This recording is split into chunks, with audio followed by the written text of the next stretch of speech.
Films d'action, comédie, avant-première, dessins animés. Retrouvez le meilleur des films du moment dans votre cinéma intercommunal Espace Méliès à Lure. Programmation complète sur l'appli mobile Cinéma Espace Méliès et sur nos réseaux sociaux. Comptoise Radio, l'actu dans les Vosges saunoises, Jean-Pierre Poinceau. Bonjour. Hier matin, une femme a été percutée à Lure par un TER Paris-Belfort, un peu avant 10h30, au niveau du passage piéton entre la rue Henri Marceau et la rue Roger Saint-Lingros. Elle partait faire ses courses, grièvement blessée. Elle a été héliportée vers l'hôpital de Besançon. Son pronostic vital est engagé. Le train a transporté 150 passagers, aucun n'a été blessé.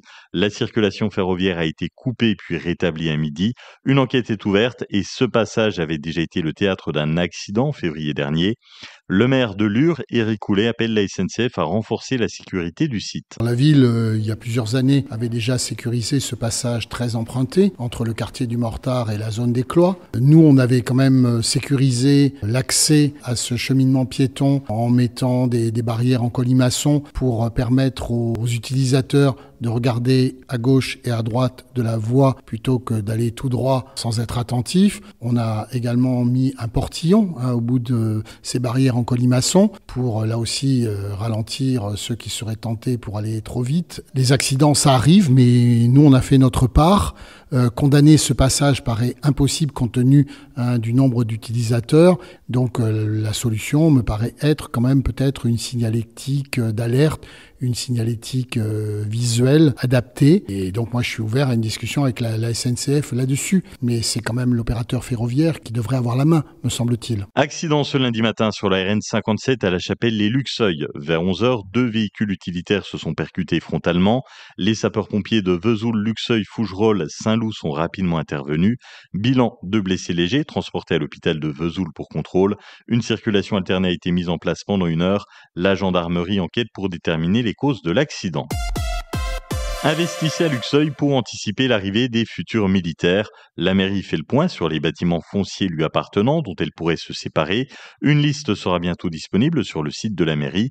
Le maire de Luxeuil, Frédéric Burgard. Alors évidemment, avec cette modernisation de la base et cette arrivée future d'effectifs militaires supplémentaires, eh bien nous avons des investisseurs qui tapent à la porte de la mairie, qui viennent rencontrer les élus et qui souhaitent faire l'acquisition d'emprises foncières ou de bâtiments pour pouvoir accompagner notre effort de modernisation de notre parc locatif et être en capacité d'accueillir demain de nombreux militaires. Alors nous mettons des biens, des terrains en ligne sur notre site internet de manière à ce que tous ces investisseurs aient connaissance de ce que nous sommes en capacité de vendre et qu'ils puissent déjà préparer des projets et nous solliciter pour faire l'acquisition de ces biens. C'est une ouverture qui tombe à pic, celle de la piscine de Plombières-les-Bains. Ouverture aujourd'hui pour toute la période estivale et la semaine c'est du mardi au dimanche de 13h30 à 19h15.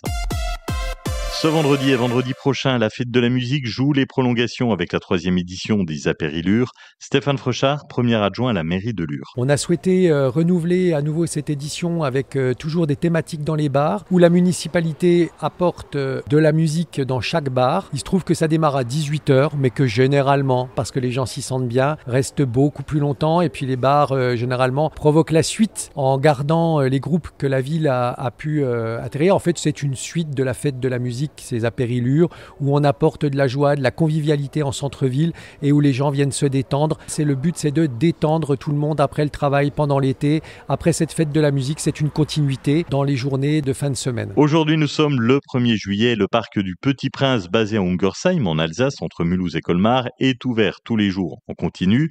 L'occasion pour les enfants de redécouvrir l'univers du héros de Saint-Exupéry avec des attractions, des films, un nouveau spectacle et des nocturnes estivales. Vigilance orange canicule en Haute-Saône et dans les Vosges. Il fait très chaud cet après-midi, ça cogne. 33 degrés à Luxeuil, Saint-Loup, Sainte-Marie-en-Chanois, 34 à Sceaux, Châtenois, Fémont et Lure et 36 à Vesoul. Demain, encore une journée très chaude, jusqu'à 32 le matin et 37 l'après-midi. Passez une excellente après-midi sur Comptoise Radio.